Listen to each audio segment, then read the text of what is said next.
नमस्कार। SBT news में आपका स्वागत है। पेश है 17 जनवरी सोमवार शाम 5:15 बजे राजस्थान की बड़ी खबरें। पंजाब में विधानसभा चुनाव टाल दिए गए हैं। रविदास जी की जयंती के चलते अब पंजाब में 14 फरवरी को वोट नहीं पड़ेंगे। 20 फरवरी को सभी 117 सीटों पर मतदान होगा। 16 फरवरी को श्री गुरु रविदास जी की जयंती है, जिसके चलते पंजाब से लाखों श्रद्धालु गुरु के जन्म स्थान के दर्शन के लिए उत्तर प्रदेश के बनारस में जाते हैं। ऐसे में चुनाव टालने के लिए सभी राजनीतिक पार्टियों ने चुनाव आयोग से अपील की थी। कहा था कि करीब 20 लाख आबादी को मतदान से जुड़ी दिक्कत हो सकती है। दिल्ली के मुख्यमंत्री अरविंद केजरीवाल ने सोमवार को इंद्रप्रस्थ डिपो से शहर की पहली ऑल इलेक्ट्रिक डीटीसी बस को हरी झंडी दिखाई। दिल्ली शहर में वायु प्रदूषण के खिलाफ लड़ाई में मदद करने के लिए इलेक्ट्रिक बसों को लाया गया है। दिल्ली सरकार ट्रांसपोर्ट कॉर्पोरेशन बसों को सीएनजी से इलेक्ट्रिक बस में बदलने की कोशिश कर रही है। दिल्ली में जहरीले वायु प्रदूषण की वजह से व्हीकल से होने वाले प्रदूषण को भी माना जाता है। इस आयोजन में दिल्ली के परिवहन मंत्री कैलाश गहलोत भी मौजूद रहे। बांसवाड़ा स्थित गोविंद गुरु ट्राइबल यूनिवर्सिटी के दीक्षांत समारोह में स्वर्ण पदक हासिल करने वाली सूची में आधे से अधिक से स्टूडेंट ऐसे हैं जिन्होंने कॉलेज की शक्ल नहीं देखी, यानी उन्होंने प्राइवेट स्टूडेंट्स के तौर पर उनकी पढ़ाई पूरी की है। यहाँ शनिवार को हुए दीक्षांत समारोह में कुल 21 टॉपर स्टूडेंट को गोल्ड मेडल बांटे गए। इनमें से 7 विषय ऐसे थे जिनमें स्टूडेंट्स का रेगुलर रहना अनिवार्य है, जबकि 14 सब्जेक्ट ऐसे थे जिसमें स्टूडेंट्स प्राइवेट भी पढ़ सकता है। श्रीगंगानगर जिले के जैसर और मोहन नगर के बीच सोमवार सुबह कोटा श्रीगंगानगर ट्रेन का पावर फेल हो गया। इस कारण ये ट्रेन करीब 2.5 घंटे देरी से श्रीगंगानगर स्टेशन पहुंची। इससे यात्रियों को काफी परेशानी हुई। रेलवे सूत्रों के अनुसार ये ट्रेन सुबह 7:40 पर स्वरूपसर पहुंचती है। करीब सुबह 8 बजे के आसपास ये ट्रेन जैसर से श्रीगंगानगर के लिए रवाना होती है। सोमवार सुबह भी ये ट्रेन सूरतगढ़ तक बिल्कुल ठीक समय पर पहुंची। यहाँ से जैसर रवाना होने के दौरान जैसर और मोहन नगर के बीच अचानक ट्रेन का पावर फेल हो गया। ट्रेन रुकने के साथ ही लोको पायलट ने इसके बारे में जानकारी जुटाई। पावर फेल होने की जानकारी मिलते ही इसके बारे में सूरतगढ़ स्टेशन पर सूचना दी गई। आर्थिक कमजोर वर्ग के मेधावी विद्यार्थियों का 8वीं कक्षा में ड्रॉप आउट रोकने और माध्यमिक स्तर पर पढ़ाई जारी रखने को प्रोत्साहित करने के लिए national means cum merit scholarship योजना में आवेदन की प्रक्रिया शुरू हो गई है। स्टूडेंट्स 24 जनवरी रात 12 बजे तक ऑनलाइन आवेदन कर सकेंगे। स्टूडेंट्स का चयन परीक्षा के जरिए होगा। सरकारी स्कूलों की 8वीं कक्षा में पढ़ने वाले वे स्टूडेंट्स आवेदन के पात्र होंगे जिन्होंने सरकारी स्कूलों में पढ़ते हुए 7वीं कक्षा 55% अंकों से पास की हो।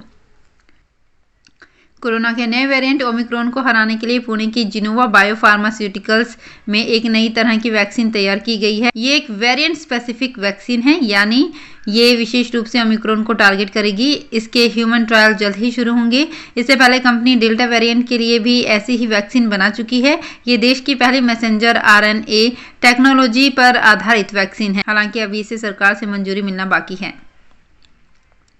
देश, प्रदेश और जिलों में कोविड-19 वैक्सीन की प्रिकॉशन डोज उन्हीं नागरिकों को लगाई जा रही है जिन्हें दूसरी डोज का टीका लगवाए 9 महीने से अधिक समय हो गया है। ऐसे में श्रीगंगानगर जिले में सभी को कोविड की प्रिकॉशन डोज लगाने का लक्ष्य तो कई सालों में भी पूरा नहीं हो पाएगा।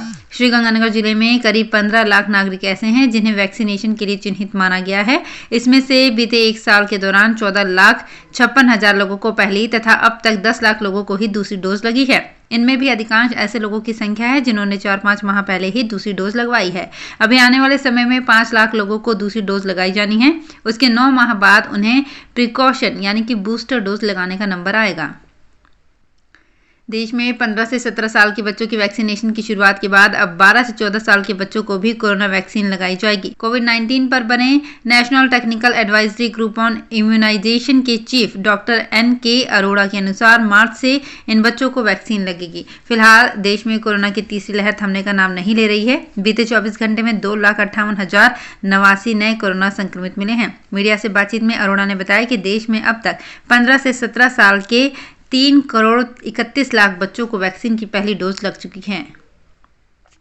श्रीगंगानगर जिले में बिना अनुमति चल रहे ईंट भट्टे बंद करवाने की कार्यवाही अभी तक शुरू नहीं हो पाई है।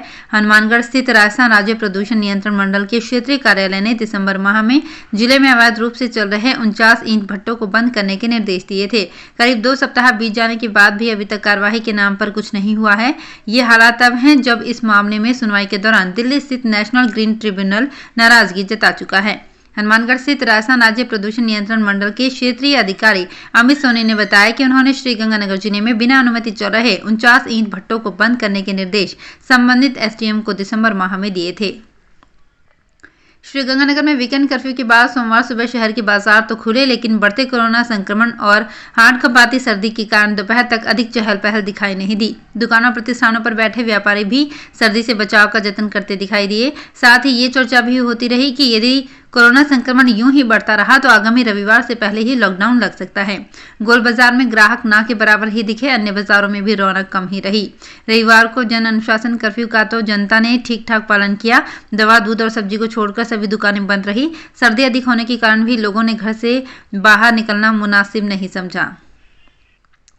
कोरोना संक्रमण की रोकथाम के लिए श्रीगंगानगर जिला प्रशासन द्वारा जारी आदेश की पालना करवाने वाली शहर पुलिस लगातार कोरोना की चपेट में आ रही है।